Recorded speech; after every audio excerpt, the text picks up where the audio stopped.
Assalamualaikum warahmatullahi wabarakatuh. Welcome back to my channel. Pada video kali ini kita akan bahas materi kelas 11 tentang gelombang stasioner. Yuk ikuti videonya. Oke, pada video kali ini kita akan bahas materi kelas 11, yaitu adalah gelombang stasioner.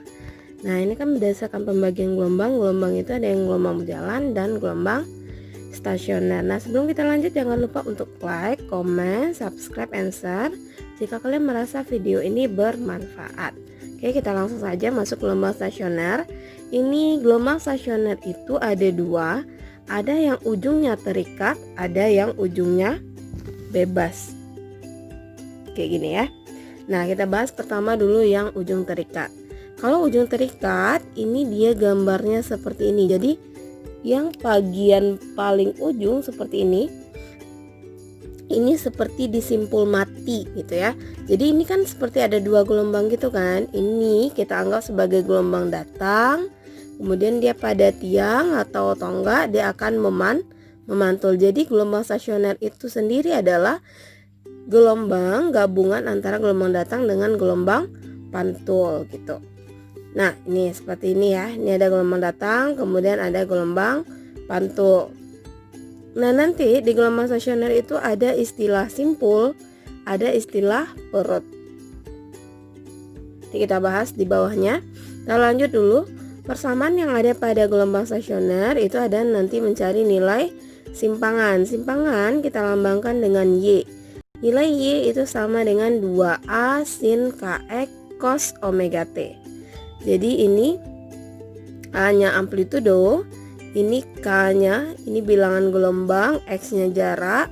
Kalau omega ini frekuensi sudut, kalau T-nya adalah waktu. Nah, persamaan ini itu didapatkan dari Y itu adalah Y datang, simpangan datang ditambah dengan simpangan pantul, sehingga menghasilkan persamaan simpangan stasioner untuk ujung terikat. Terus lanjut untuk mencari amplitudo stasioner. Nah, amplitudo stasioner ini kita lambangkan dengan AS. Nah, AS ini gimana? Cara ngafalnya gampang. AS ini kita ambil dari rumus bagian depan simpangan.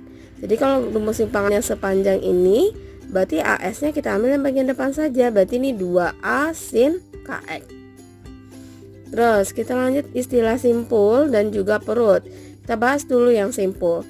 Simpul itu artinya adalah pertemuan dua gelombang. Mana dia yang pertemuan? Kita lihat ini. Ini kan antara gelombang datang dan gelombang pantulnya bertemu di sini. Berarti ini merupakan simpul. Ini juga simpul, ini simpul, ini simpul, ini simpul. Ini juga simpul ya.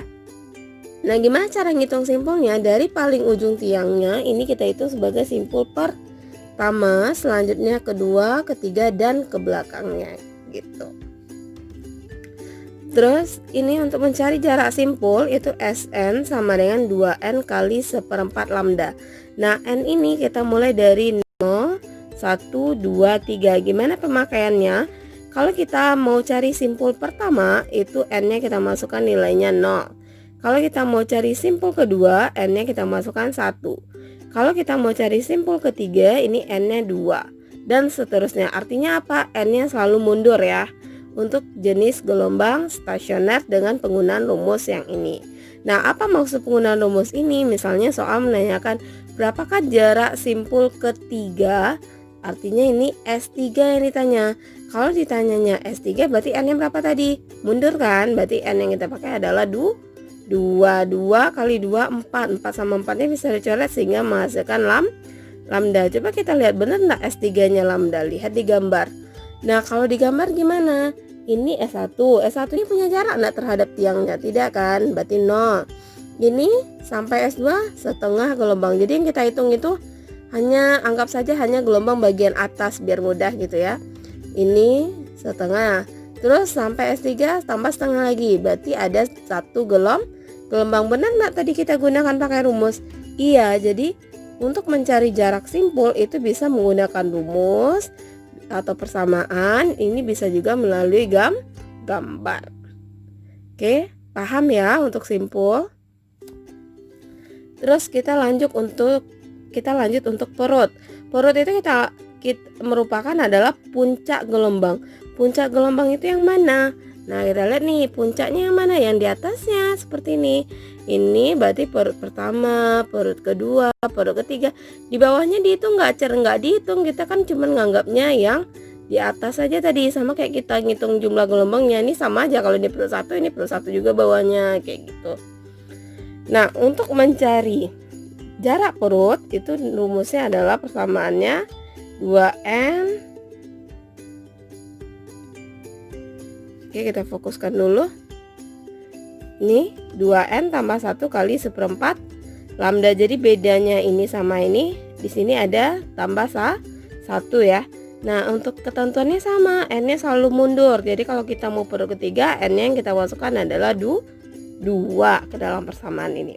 Kita contohkan, misalnya kita mau perut pertama nih, berarti kan N-nya 0. Kita masukkan 0 sini. 2 kali 0, 0 tambah 1, 0.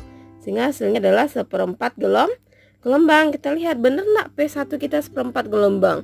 Coba kita lihat. Iya, ini cuman 1/4. Jadi bisa melalui gambar, bisa melalui persamaan.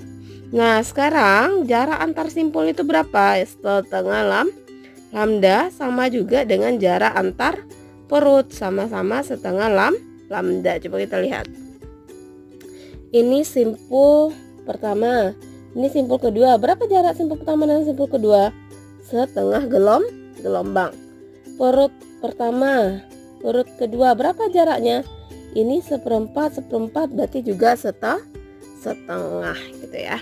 Nah, gimana? Paham dulu nggak untuk gelombang ujung terikat? Lanjut, yang kedua itu yang B-nya itu untuk ujung bebas. Nah, apa yang membedakan ujung bebas sama ujung terikat? Ini dia. Kalau tadi ujung terikat ini antara gelombang datang dengan gelombang pantulnya, itu dia seperti di simpul mati, ya kan? Di tiangnya seperti di simpul mati nih. Tapi kalau ini gimana? Ini enggak. Jadi ini seolah-olah ada kayak yang bisa bergerak itu loh. Jadi bisa bergerak naik turun, atas dan bawah. Jadi dia longgar gitu, bisa naik atas dan bawah. Nah, ini ada gelombang datang, kemudian bawahnya ada gelombang pantul. Sama ya kan, gelombang datang dan gelombang pantul. Nah, sekarang kita bahas persamaan pertamanya, itu simpangan atau Y. Kalau simpangan pada ujung bebas itu Y-nya itu adalah 2A cos kx sin omega T. Nah, kira-kira ini sama nggak sih rumusnya sama tadi? Coba lihat.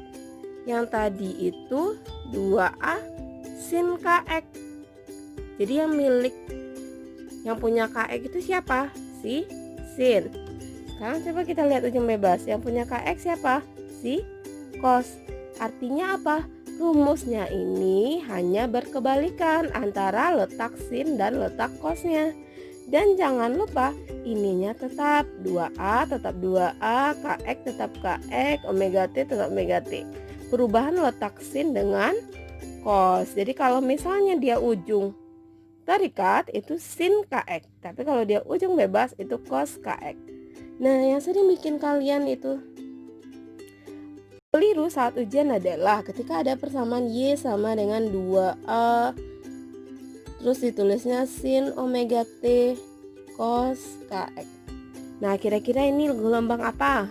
Ujung terikat atau ujung bebas? Kalau kita cuma melihat dari sin cos saja, ini berarti ujung terikat kan? Padahal ini adalah ujung bebas. Kenapa? Kalian harus perhatikan pasangannya. Pasangan apa maksudnya? Dengan siapakah si kx ini?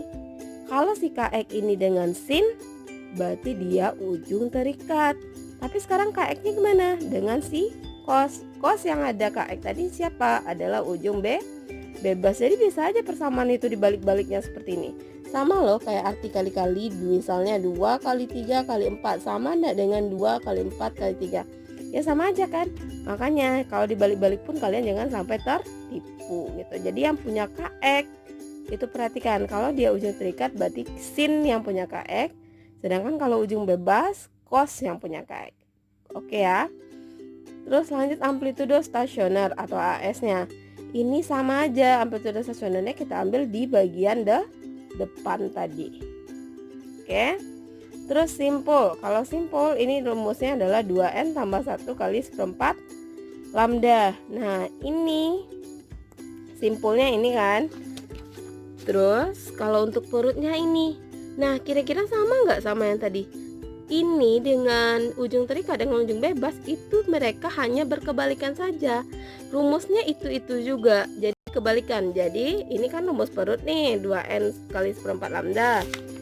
Kita lihat lagi pada ujung terikat, 2n kali seperempat lambda apa? Ini adalah rumus simpul. Artinya rumus simpul pada ujung terikat itu sama dengan rumus perut pada ujung bebas. Begitu juga sebaliknya, rumus perut pada ujung terikat itu sama dengan rumus simpul pada ujung bebas. Nah, gimana? Gampang kan? Jadi kalian sebenarnya cuman perlu ngafal satu aja. Ini kan terlalu banyak nih kalau dua. Kalian hafal aja yang ujung terikat. Kalau ujung bebas itu kebalikannya. Ya kan? Jadi kalau y-nya 2 sin kx, 2a sin kx cos omega t, ujung bebas gimana? Berarti 2a cos kx sin omega t. Jadi terbalik. Terus kalau simpulnya 2n kali seperempat lambda, ujung bebas gimana? Berarti 2n tambah 1 kali seperempat lambda, karena mereka hanya terbalik. Oke ya. Nah, udah ngerti kan yang gelombang stasioner? Oke, jangan lupa untuk like, comment, subscribe, and share jika kalian merasa video ini bermanfaat. Terima kasih.